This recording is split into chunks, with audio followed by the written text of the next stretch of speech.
New episodes of the Birdie Golf Club podcast are out every single Tuesday. Make sure to follow, subscribe on whatever platform you're on to not miss an episode.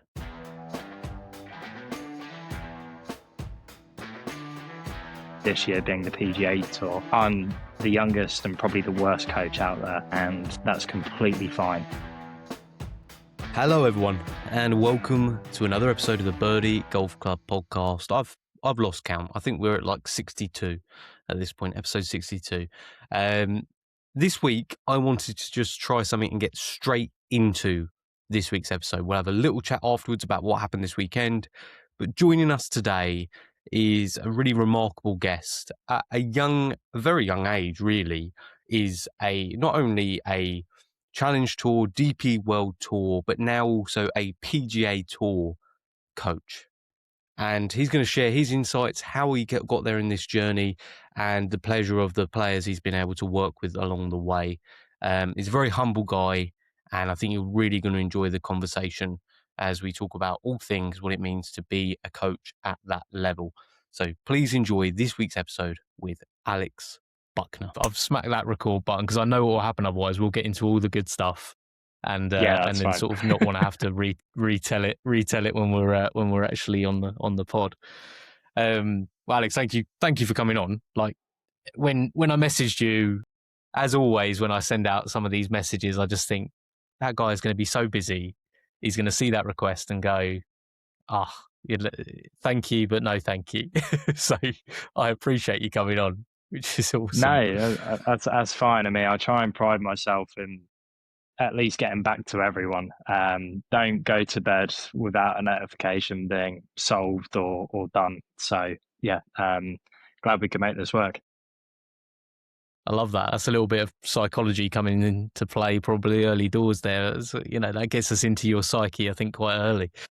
What I was going to ask you to start off the pod, Alex, is how did you get to where you are now? Because I went onto the website, onto your website, and it said that you were the youngest PGA sort of, I don't even know the terminology that would be correct, but PGA qualified member? Yeah, it's a fellow member. I've just reapplied for higher status, so we'll see what that comes back with. But yeah, it's like the PGA have like grades on of a specialist coach or whatever. It's a load of nonsense, to be honest. But but yeah, I guess I'm the youngest person to at least rise up the ranks to that particular rank.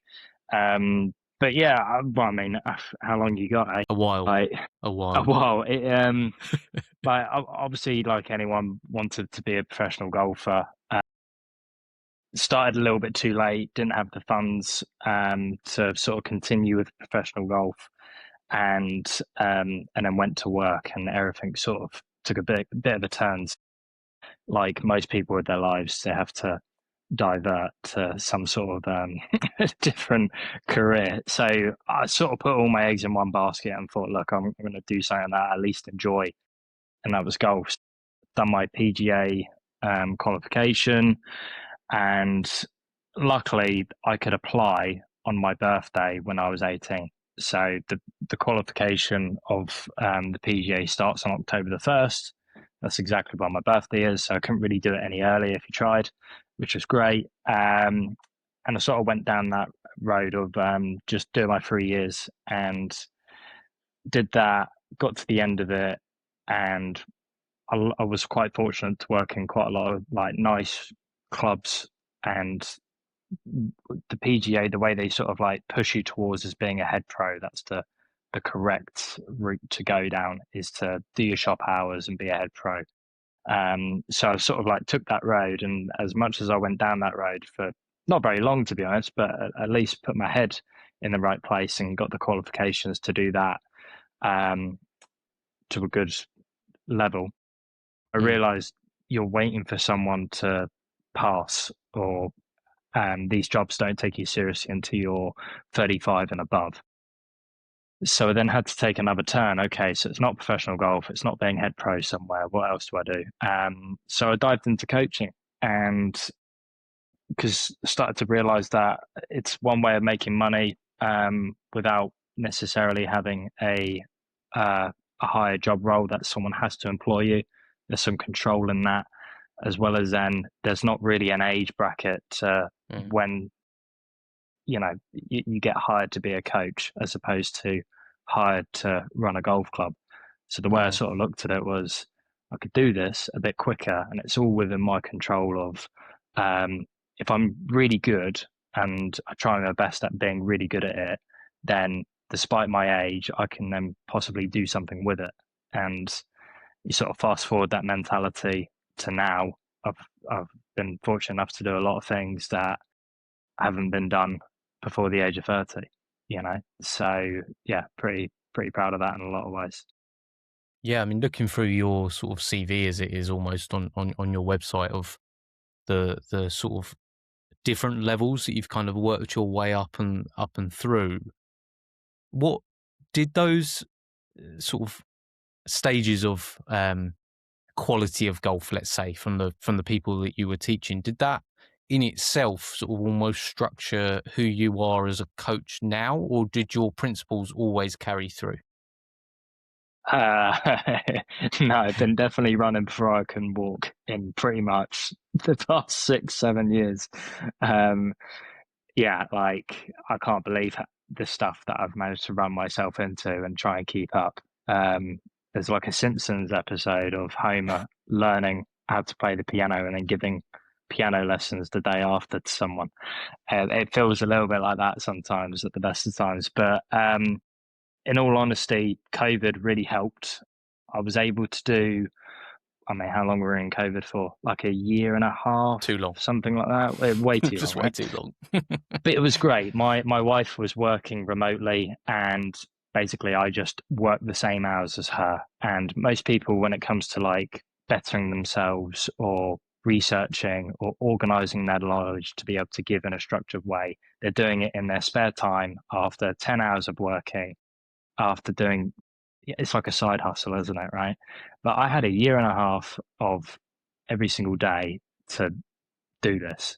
And I felt like Mm. I skipped 10 years of my um, like coaching experience, I guess, in that time frame. So when that all happened, I sort of came out the other end of COVID. I was quite clear in how I don't know something clicked in that time, and I figured out then what what X, Y, and Z does, how to then deliver it really well, how to then make players better, and then I started getting some good players through. Then I started then getting local PGA pros through, and then I had my, I guess, big shot with a Challenge Tour player, which was Richard Mm. Mansell, and he then really progressed. Not necessarily down to me at all. It was down to his collective team. He had a really good caddy, a really good swing coach that he's still with, Liam, and collectively as a team, I was just lucky enough to piggyback on their ride to a point, as well as then, I felt like we did some really good work as well. And he just propelled, got through Challenge Tour with one of them cards for DP, and then had a good couple of seasons on DP, and then it sort of then progressed from there. Right. And did you find obviously that then sort of elevated people's view of you as well, like in the industry? Because you said piggybacked, which is obviously what a coach is always going to say. A good coach is always going to say about their student, essentially. But clearly, there was something that you were doing that you thought, okay, I can now not replicate, but at least maybe do those same things again and work with someone new, but transfer the skills that I've got onto that player and their different nuances that they have. I'm guessing that people saw that in you and one specific person and their team in Marco Penge as well. Yeah, it's happened. The good news about that is, as much as I self doubt myself and say, as much as I piggyback or got lucky X, Y, and Z times, and I helped Ricardo Gouveia graduate from Challenge Tour to DP. I helped Hmm. Daniel Hillier from Challenge Tour to DP, as well as his first maiden win on DP, being part of his team. Helped Marco Penge in his team graduate from Challenge Tour to DP. Yes, I've taken more responsibilities in his Hmm. golf game as of recent, more in his full swing now.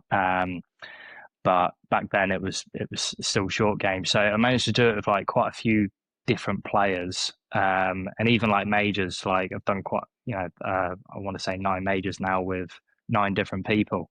So I'm starting to get to a point where it's like, right, well, it's not just a one-trick pony. Not got lucky once, been able to do it a few times with a few different people, and I've managed to mold my system around the individual of who I've got in front of me to improve them. And I'll be the first one to admit the fact that I've got it wrong, and I've been better because of it. So Yeah. I enjoy learning on my feet. I enjoy running before I can walk. It's not been great for my hairline, but it's as a result, I've got, I guess, better quicker as a result Yes. of the environments I keep stupidly putting myself into. Yeah, I mean, it must be pretty daunting, especially when you're looking maybe at your peers at these places when they're coaching, and they've probably got X amount of years of experience on you and stuff like that. Do you ever? Because obviously you're very humble in the way you're putting things across, but there must be that inner confidence there to be able to do what you're doing, especially when you look at the guys that you're competing against. Maybe I guess that's the way of putting it.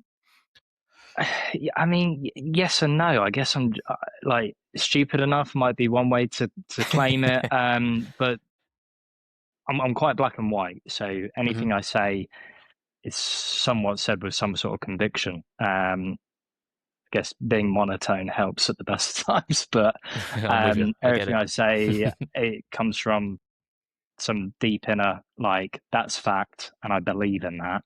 But at the same time, I'll be the first to admit the fact that I don't know anything because I haven't coached long enough, you know? Mm, So, like, how some people claim to know this or claim to know that. And regarding then, like, peers, like, yes, they're a lot older than me, and therefore they know a lot more than me. And I admitted to myself, like, that's completely fine. Like, all I mhm, wanted to be is as good as them at their age, yeah, Like, yeah, I'm aware every single, I guess, new pool that I sort of enter. I mean, obviously this year being the PGA Tour, I'm the youngest and probably the worst coach out there, and that's completely fine. I'm gonna, and everyone that I compare myself to or look to, it's going to be a case of, can I be better than them at their age, and can I learn mm, as much as I can from? It's not an inner confidence; it's more of a just a complete, honest, open opinion to, I'm the worst here, so let's just be an open book. that's amazing. That's a good.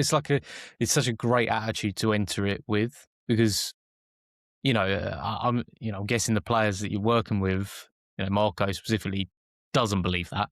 Marco puts a lot of faith in you and your coaching ability, but the fact that you've got that, you're willing to be a sponge in that environment and learn from those around you is like a pretty awesome trait to have. What would you say is, like, without giving your secrets away in many ways, what would you say are like the fundamental principles that you have as a coach? Now, and what I mean by that is, are you someone that focuses solely on swing? Do you focus on course management? What's your fundamentals? Fundamentals is actually looking at everything for me. I Okay. like the term of 1% gains. That would Hmm. be a typical thing. There's like a really good story about the British cycling team, about how they look at every single department and improve each Mm. department, as even if it means cleaning the van, Yeah, yeah, once more a week to make sure, uh, the cyclists don't get ill. You know, like, I would say I'm detailed and organized as a yeah. result of being that way inclined. So I'm, I would like to think that I'm a very good stats analyzer. Hmm. I'm very holistic. I look at training a lot. I feel like my principle on how to then get better at the skills of the game and how that transfers to performance Mm. is different, but makes sense in my mind. And I've seen it work, which is great.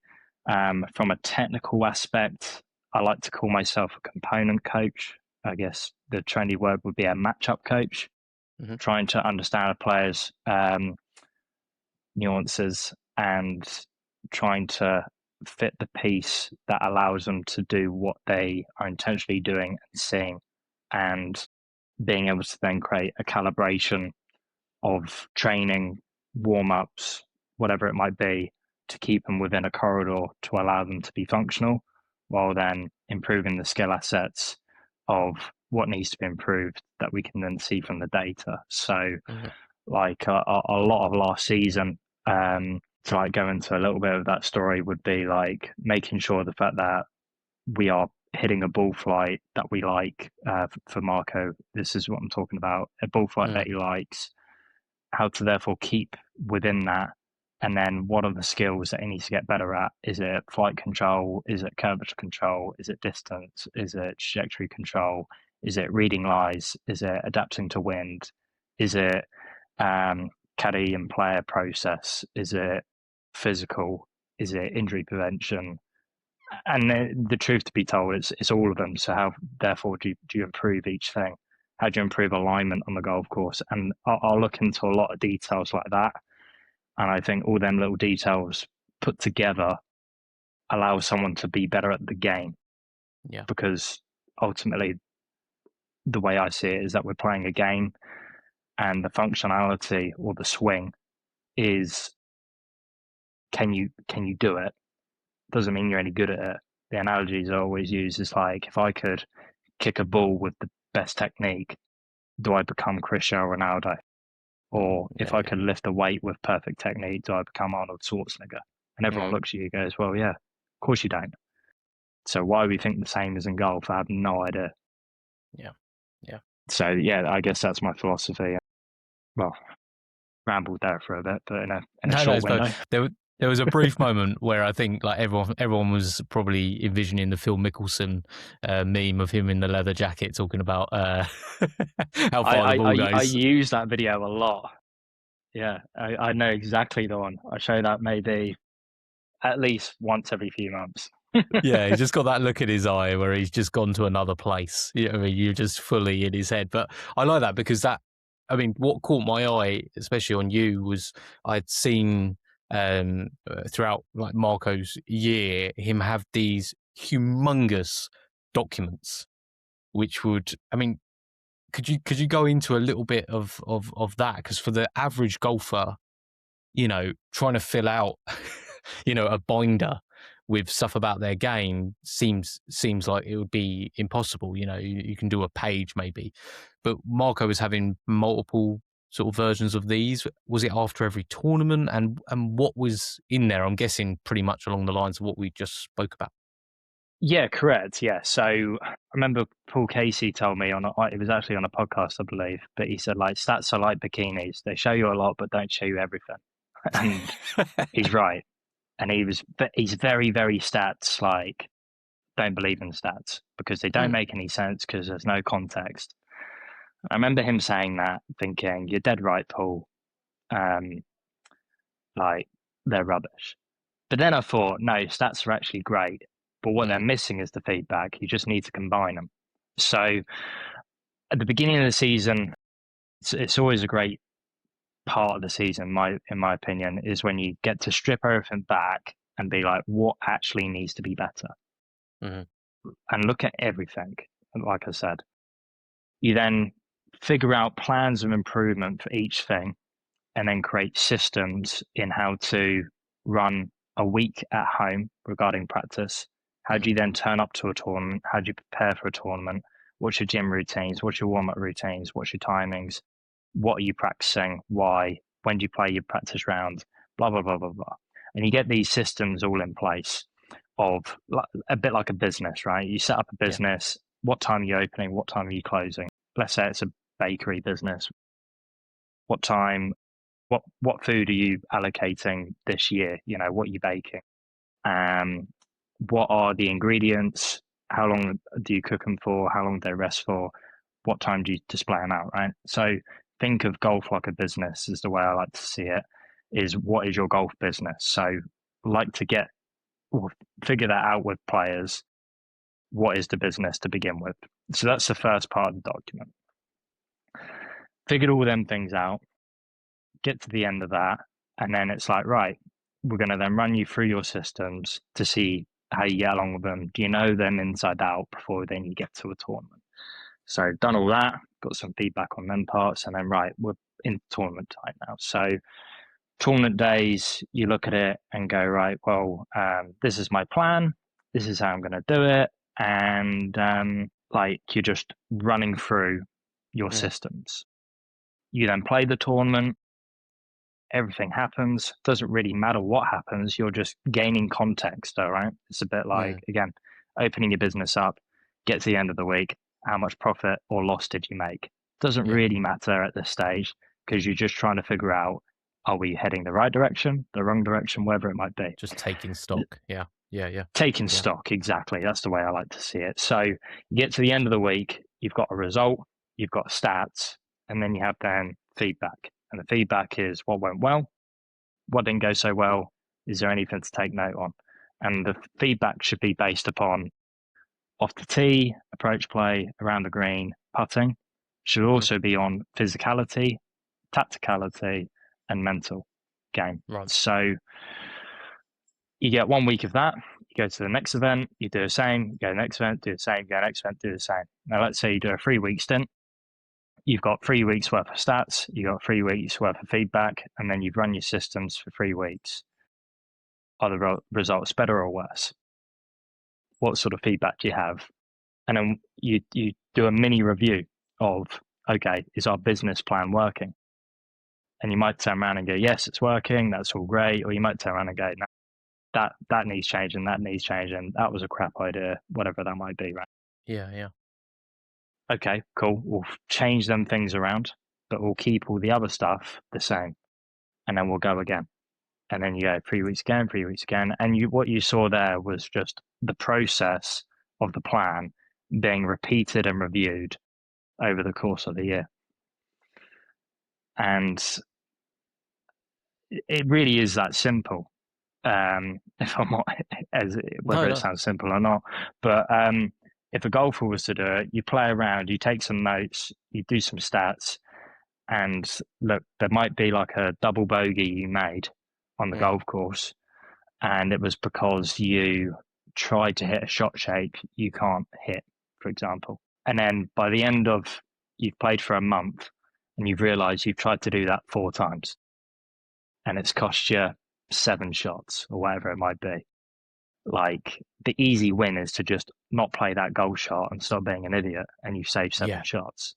Yeah. Or can you learn how to play that shot and go and see your golf coach? You know, like a lot of people will ask me, when's the next time I should come and book a lesson with you?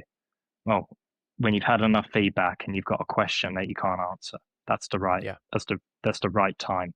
All right. The way I would look at myself is I'm here to clarify understanding and give you answers to questions. And I don't think a lot of golfers play rounds and come off with questions. They just go, hit it great today. I hit it bad today.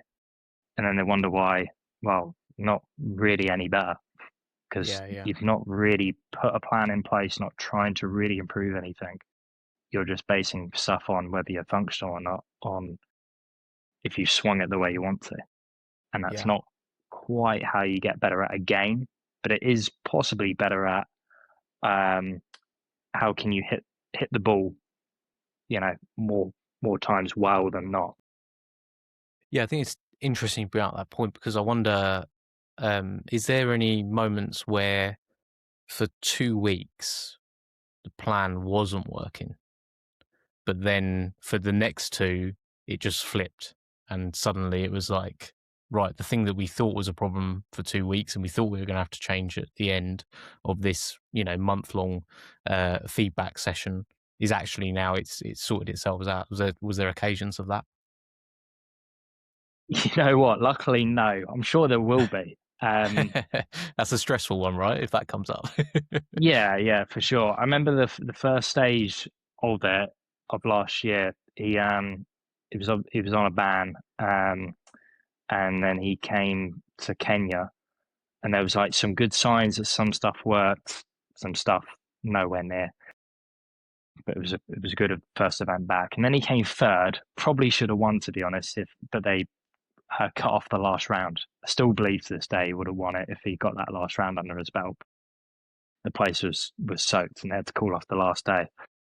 And then he played quite well again the week after. So had a little break, nothing really to change, and then he played pretty poorly the 2 weeks after that. And that was a real good moment where it was a bit like, right, could have panicked, could have been like, right, things ain't good enough and all the rest of it. But he was not very well in himself in India, down to Delhi belly. There was some caddy and player conversations that tactically could have been a bit better. And from a skill element, his wedge play was really, really poor on spinny greens, especially in Singapore. And it was a bit like, well, we're working on that skill. You're just not very good at it yet because you've only really done it for best part of 4 or 5 weeks. So it was like, let's just hold firm and do the same things, but you don't own it yet. Keep getting better at it. And then it started to all click a little bit after that. And he'll probably be the first person to say he can still get better, but my God, he's moved a long way compared to where he was to how good he is at that skill now. There's a great, I think it's an Austrian saying, is let it stew. I heard from an Austrian coach. So that if in doubt, let it stew. And it was just one of them moments where it's a bit like, if you believe in what you're working on and that's going to improve you, don't panic. You just simply need to keep doing it for longer. Yeah, absolutely. Do you think that's like one thing you see maybe with amateur level golfers where they'll start learning a new skill, but then because of that, like you said, that feedback, they'll get that immediate feedback, which may be negative. They might have a negative experience and they'll just give up on it because they'll go, I can't afford to do that again. Whereas if they just kept on persevering with something, doing it correctly, obviously, and not poorly, hopefully, there would be that sort of feedback that you're talking about, of that longer term feedback, which then at least they would see the direction they need to go in next. Or is that more nuanced for the professional sort of elite level of golf? I reckon there's two sides to the coin to that. So, again, going back to Paul Casey for a minute, I remember when I was playing golf as a kid, I remember getting some coaching a little bit later on, and it didn't serve me too well. But whatever that coach told me and I couldn't do, I very much blamed myself and was like, well, I can't do it, but it is the right info because I've got it from the coach. So I'm going to work my arse off to make it work. And so that didn't serve me well at all. And I remember asking Paul, because obviously in his college days, information was even worse. And there was no evidence to anything. We don't have the technology anymore. And the coaching standards was way worse then than it is now. So I said, how do you know what information to take on or not take on at that point? And he said, well, it was quite simple. I gave it 10 shots and I either felt like, okay, yeah, that was different or that was good. Or if it felt horrendous and everything was all rubbish and there was no evidence that it was better, then I just stopped doing it. And we have this sixth sense of knowing whether we can or can't do something, or if that's going to be better or not. And I think we've got to listen to that. And the coach's job is generally, we can pivot around stuff like that. If you shut one door, we can open another door because we've got loads of ways on how to make a golf swing work, hence why there's so many of them. Give us the feedback to allow us to then give you the right info. Is my belief. Like, the best players are the most stubborn sometimes. They know that ain't it. Is there another way of doing it? Yeah, no problem at all. Let's do it this way. Oh yeah, that's way better. Now, I wouldn't have shortcutted to that answer if it wasn't for their feedback. But at the same time, comfort is then the other part to it, right? So let's say there's a chip shot that definitely requires you to hit it soft and high. There's just no way around it, right? And you're going to have to take this on. You've learned how to do it, but you've got to do it in club champs. Mm, Don't revert. Don't mm, revert to comfort, like, because you're not going to now get better. It's mm, not going to be the last club championship you ever play. It's not going to be the last competition you ever play. And if you're not going to do it now, then you're never going to bloody do it. And that's mm, where the professional is better. They don't mind mucking up and making a mistake or the potential of looking like a fool for the sake of that moment in time. And or the good ones anyway, in my opinion, because they're so focused on getting better long term as opposed to not looking silly short term. yeah. Yeah. Was there an example of that with Marco from like this last year, which obviously had been a Poor, great year, but and say yeah, like yeah. every week, if I'm honest, Really? every week. Really? I'm cold, you're cold. Winter golf is very much here. So let's dream of a better place. Or even better than dream, let's go to a better place. If you use code Birdie Double Points at Golf Escapes, it will get you double escape points on your next trip.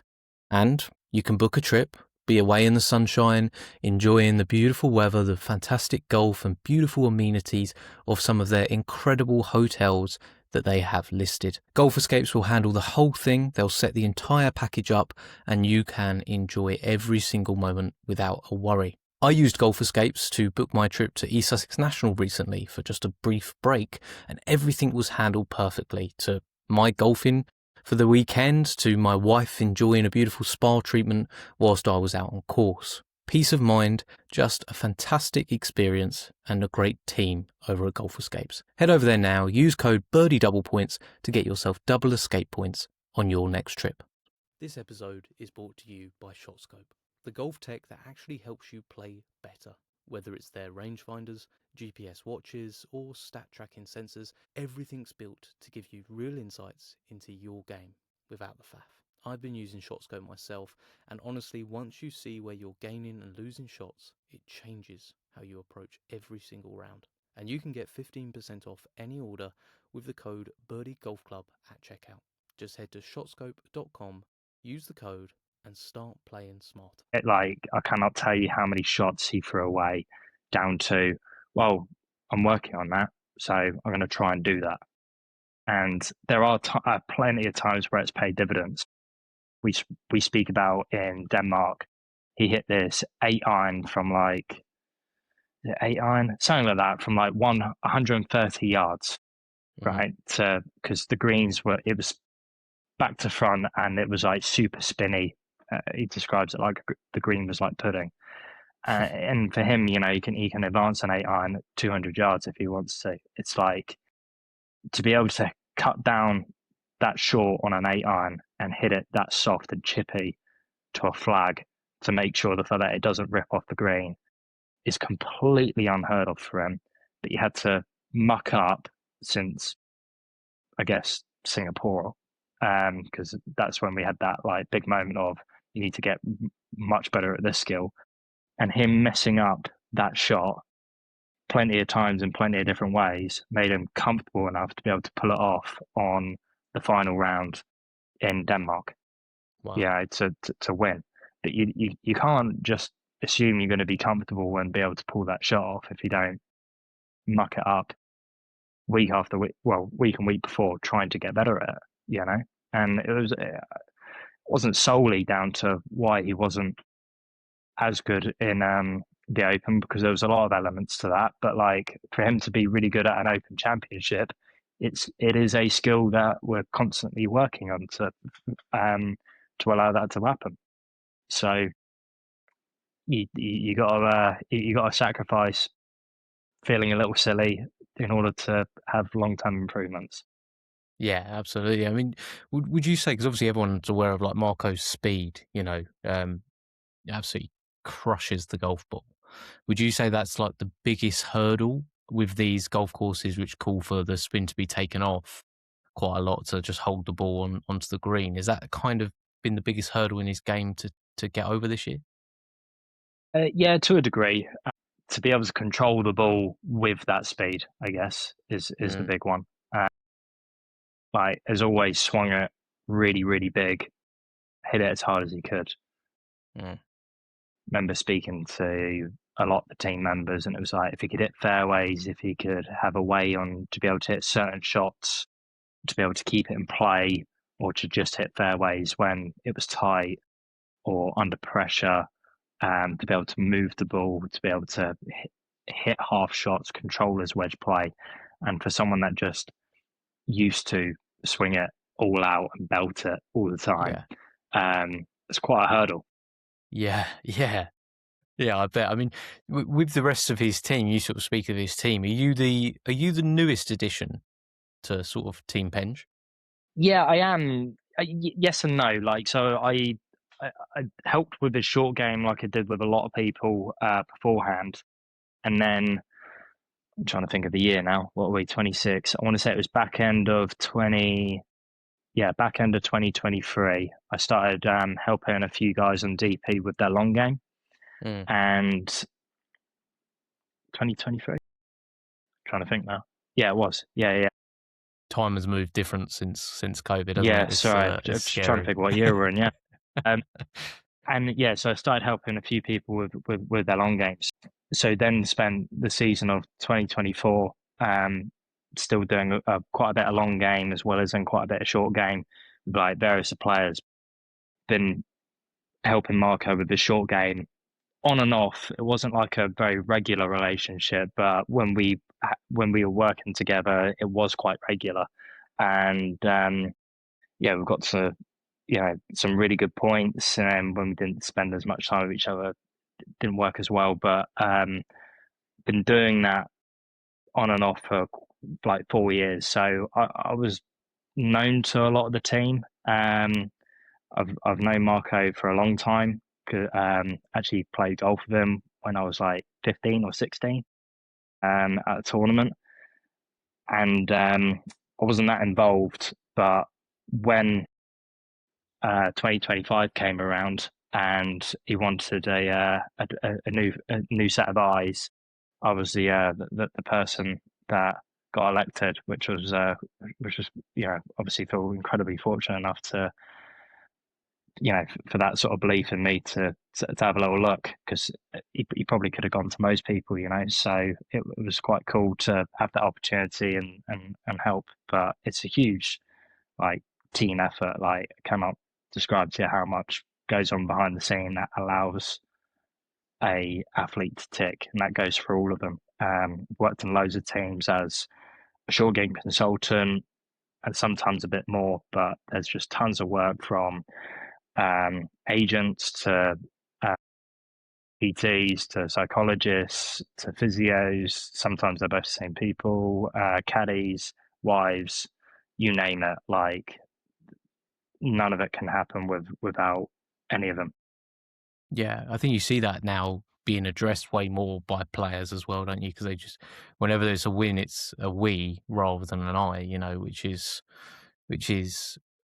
probably surprising to a lot of people, I think, because if you're just a casual viewer of the game, you're just seeing one person up there, maybe, their caddy and everything like that. But like you said, I mean, it's a proper team effort to Yeah, keep these players, because the crazy thing is about all these tours, where it's DP World Tour, Challenge Tour, PGA Tour, they are like year-long tours, aren't they? And a lot of sports players have to peak at certain times. And again, we've got the majors, obviously, we've got the 4 months of majors, 5 if you include players. But at the same time, they've got to keep this level. And you look at when you look at the top end now, Scotty. I mean, he's maintaining that level for such a long period of time and then straight back into it afterwards. There's no way these guys could do it on their own, is there? I mean, it would be so hard. well, it's so much so many parts of the business. Mm. Like that'd be the way I would look at it. Like Yeah, yeah, even stats analyzers, I guess they're financial consultants in the golf world. Um, then got advisors. You've then got like so many people on the payroll. Like Fitzpatrick, I want to say don't quote me on this, but I want to say it's something nuts. Like he's got 13 people on his payroll or something like No that. way. Like, yeah, there's just so much that goes into how they get all these people to help and run their business. Yeah.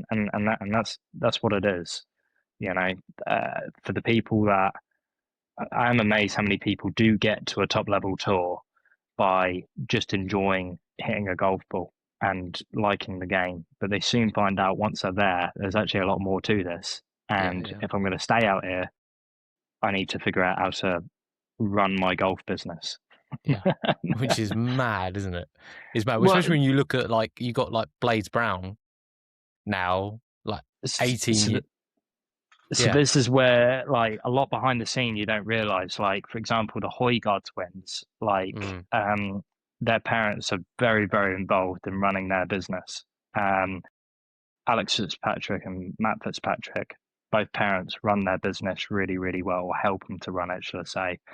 Tom McGibbon, his dad's like, you know, it's such a big part of who he is and the reason why he performs.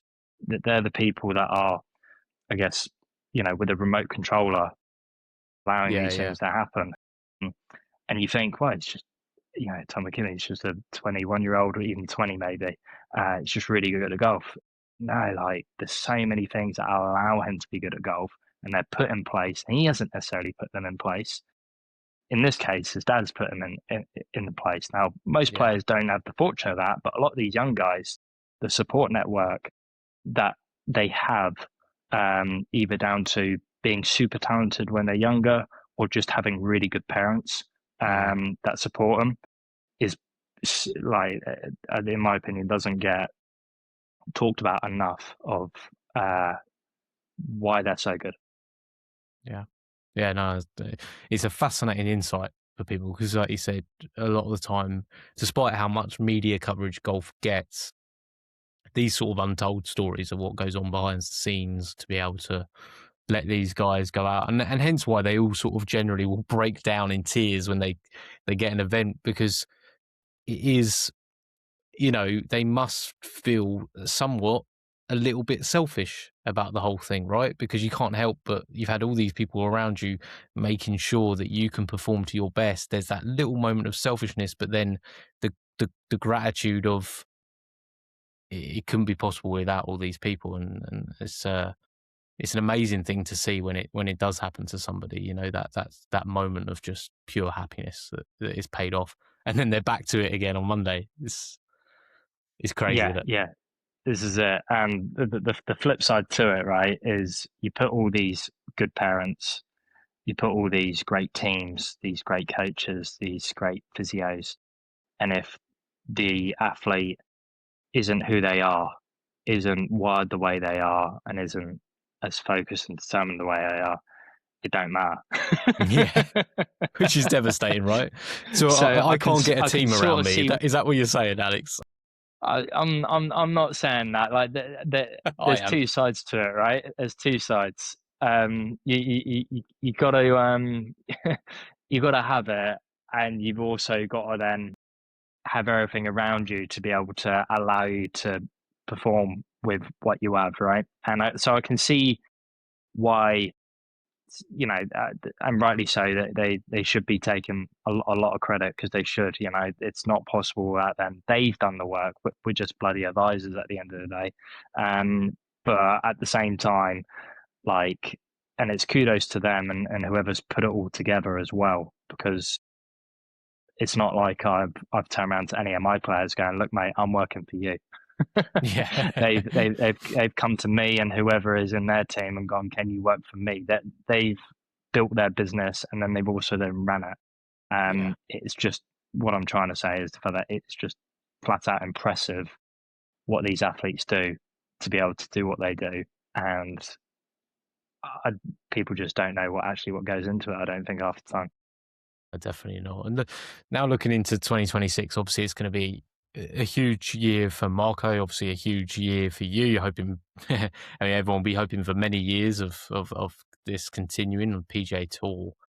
What challenges does that bring for you? Because are you still based? I'm guessing you're still here in the UK at the moment. That's right. It's no different for me, like in some ways, because the beginning of the DP Tour season, you'd be traveling to Asia, you'd be Mm, traveling to the Middle East, and then you're sort of waiting around until the European swing kicks around, which is in May, mm. um, for it to all feel like, okay, cool, everything's now a 200 quid flight rather than an 800 to £1,000 flight. Yeah, And the only difference now is America, they're all £1,000 flights. Jet lag every week rather than just at the beginning of the season and the end of the season. So that stuff doesn't necessarily change too much. And in a lot of ways, I think there's like a lot of pressure, a lot of hype. What's going to change is this super exciting that, but like it's just I'm here to try and be as good as I can every week, how to get mm, better, and then try and do everything to the best interest on whoever my players are on DP and now PGA Tour. And that goal doesn't necessarily change. Um, yes, the travel changes a little bit, but that's about it, really. You know, yeah, it's not my story to tell. It's whoever my players are on PJ and DP tours to tell. Marco will have his yeah, own story and tell, and I'll be piggybacking on whatever hard work he puts in and what talent he has and how he puts that to use and what success he gets. And it'll be the same for the likes of, whatever some of my players do on DP Tour as well. I'm just simply a person in the background that helps advise what I believe could possibly make them do something better. Who are the players on the DP World Tour that you're working with this year?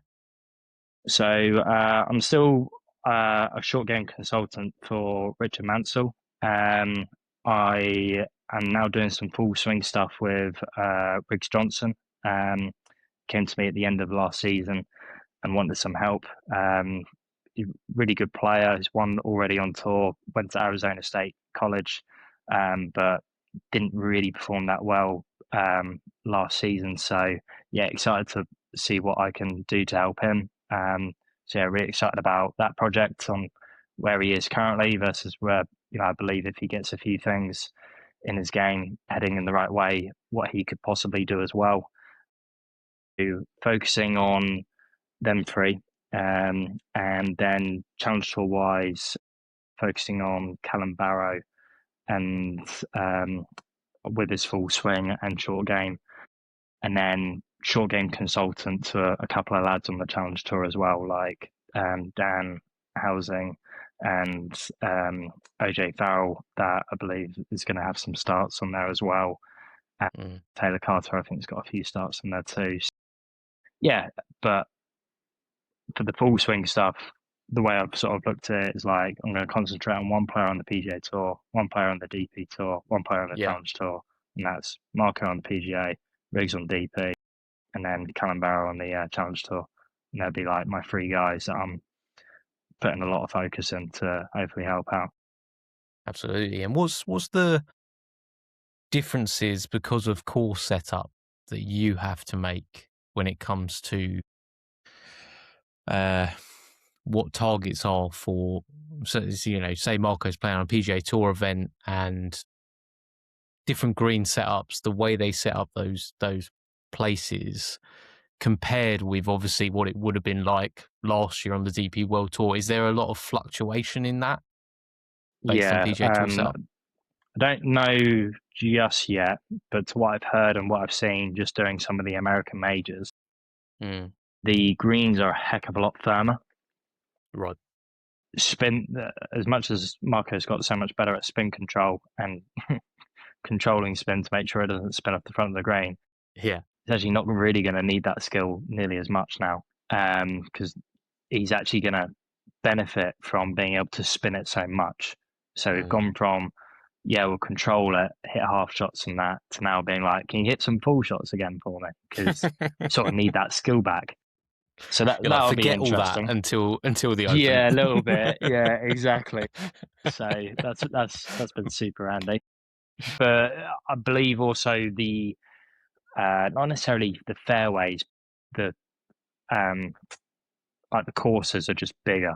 So a lot of Mm, stuff in, let's say, the Africa, for example, and even Europe sometimes, there's a lot of trees, there's a lot of out of bounds, there's a lot of bushes, and especially in like super high altitudes as well, you mm. got to be so like careful and fiddly with your golf ball. In America, you can just bash it. So which is gonna So suit which is going to Marco, be right? great. Yeah, yeah, Yeah, exactly. All these things should theoretically suit him, but it'll be a case of then, right, you're allowed to do this. Can you do it, and how well can you do it? Because you haven't really done it in a while, you know. yeah, yeah, yeah. Um, so it's not like the skill or the ability isn't there. It's just okay. We've got to get good at a new bunch of skills again. That's all. Mm, So I don't know how long that'll take. Probably less than most people, but yeah, it'll be different. Like the rough is generally a lot thicker. Um, the grains around the greens is a lot stronger, so there'll be a lot more like ball first shots, rather than trying to slip underneath it. The greens on the surface areas are generally a heck of a lot quicker, so being able to then pace putt on quicker greens, which is not something he's used to, is going to be really different. So, and I don't know what the crowds are going to be like week in, week out. I know that doesn't bother him necessarily, but again, that will be different. yeah, So, I don't know what American media is like compared to European. Like, my brother lives out in America, and everything that he seems to read and see is completely different to everything that we see. Um, right. so, yeah, it'd be interesting once, you know, if he plays well and America get to know him, what happens after that.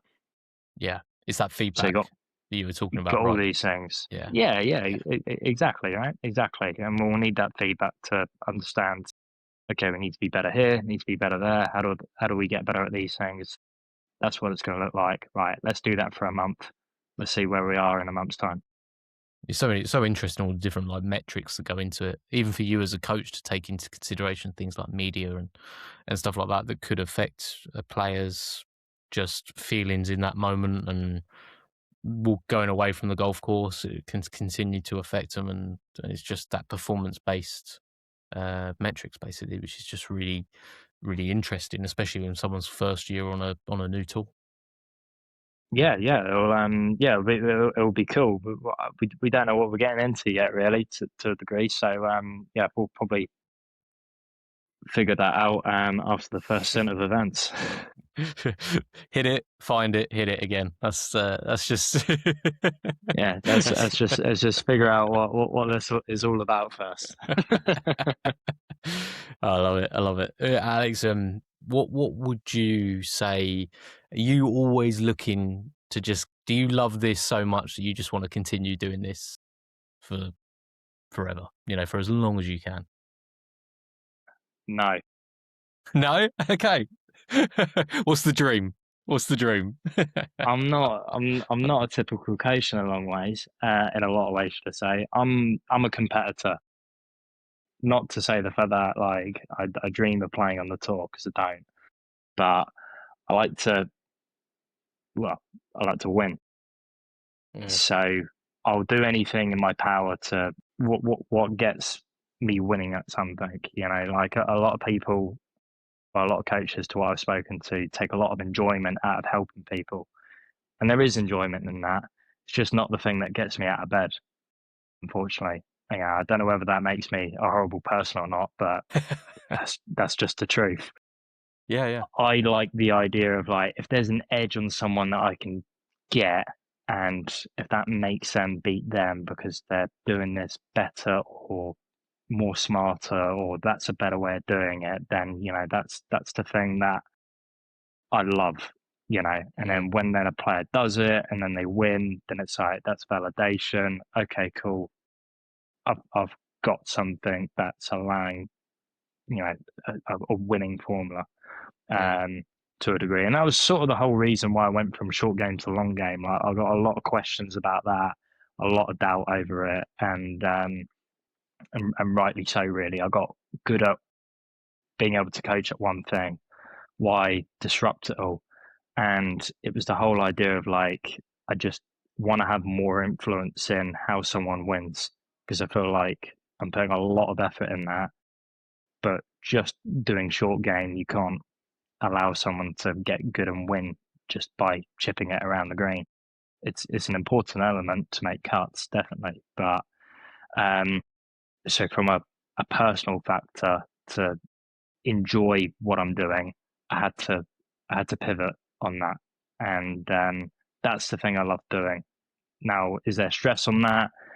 Is there completely no control in that? Absolutely. And do I hate it at the best of times? Most definitely. But there will be a point where I'll be like, right, I'm bored of this now. What's next?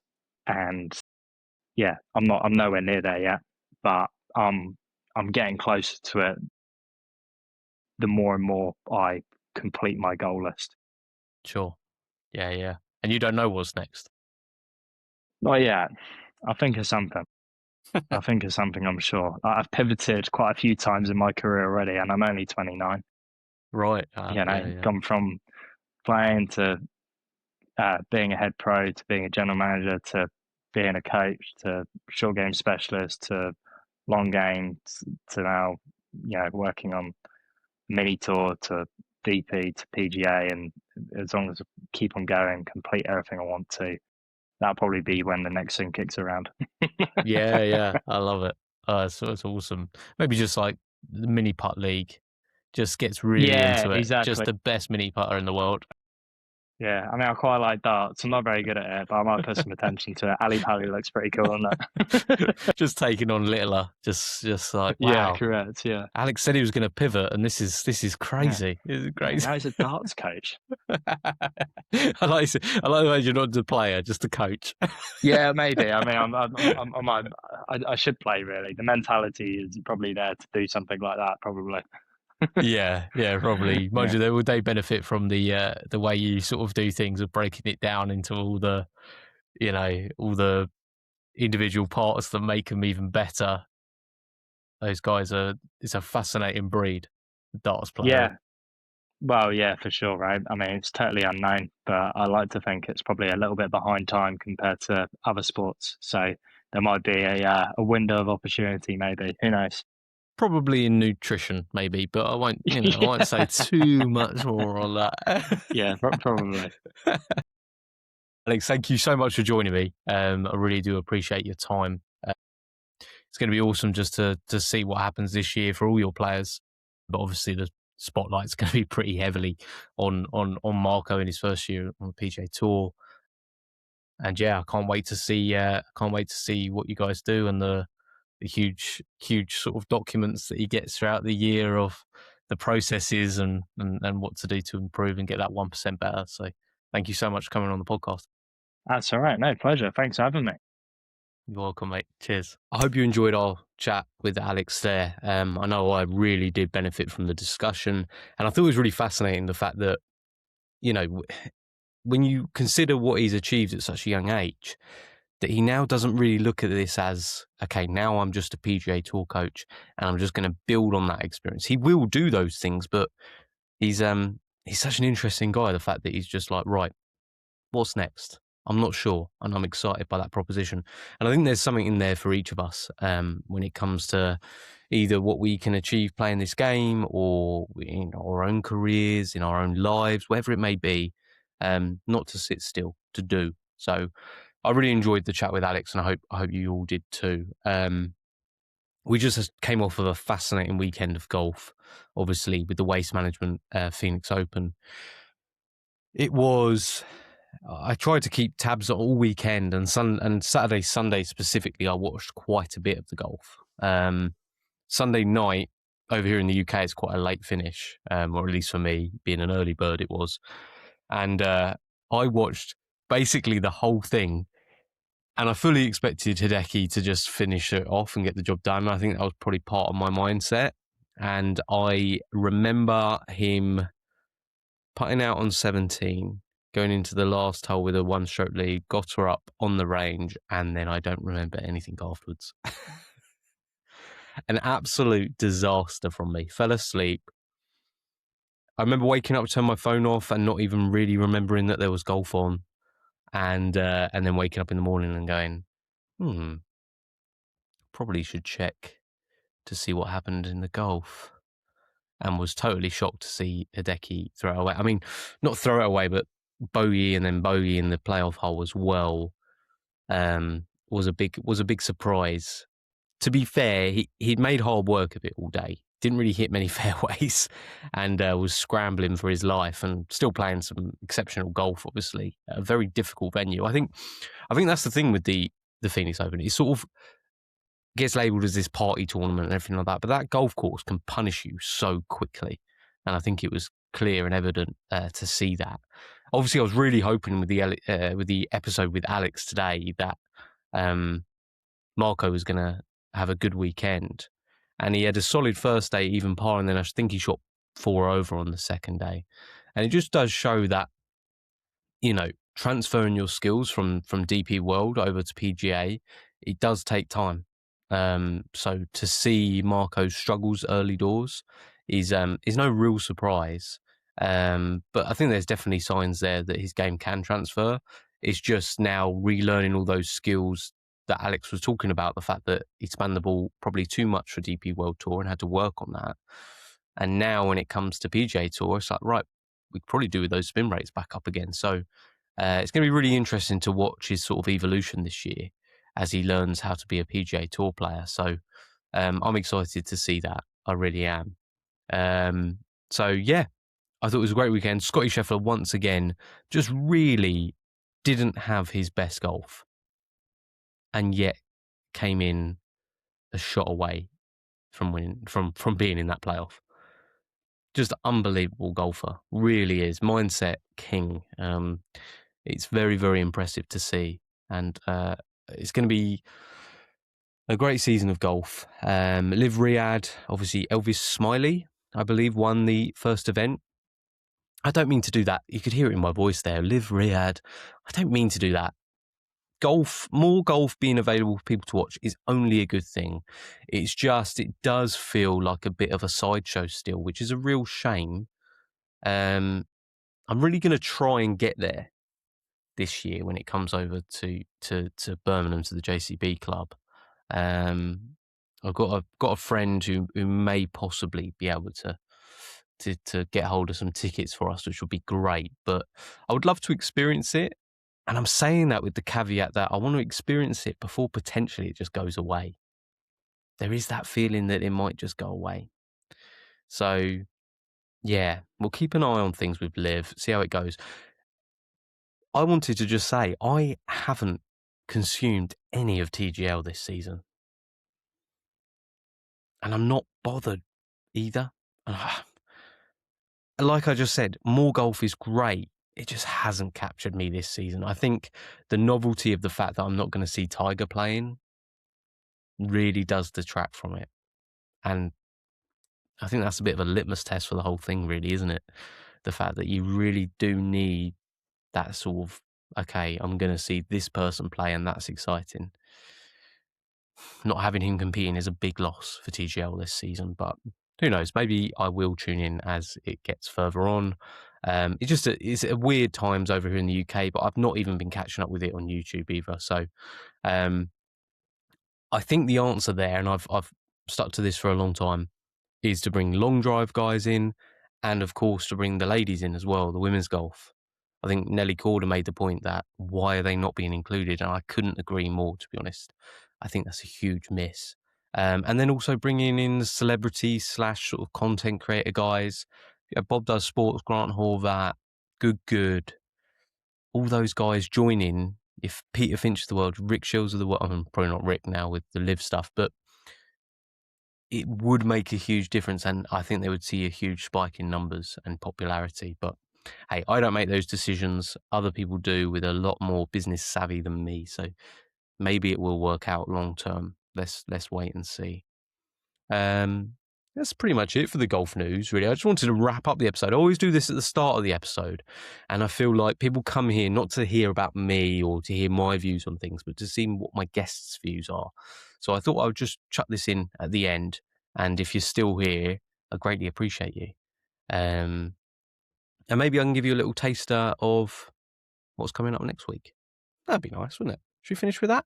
So, what's coming up next week? Well, there has been one golf product this year that has kind of taken the golf social media world by storm, but also the serious golfers by storm. And I mean this because I had my lesson and I have regular interaction with James Sharp, and he is not a training aid guy. But, wait for it. When he saw I was using this, that's all you're going to get. He said, well, that's one training aid that I do think is worthwhile. So next week, we're going to talk to one of the, I think co-founder is technically the right term, co-owner of Strike Wedge. We're going to have Chris Rose on the podcast. It's a really great episode. What you can do to get the most out of your training and also how the whole inception of that idea started. So stay tuned for that. Be ready for that. Thank you all so much for listening. I was going to burp then. I only had a little burp. I thought that's not... We can't finish an episode on a burp. See you all next week. Cheers.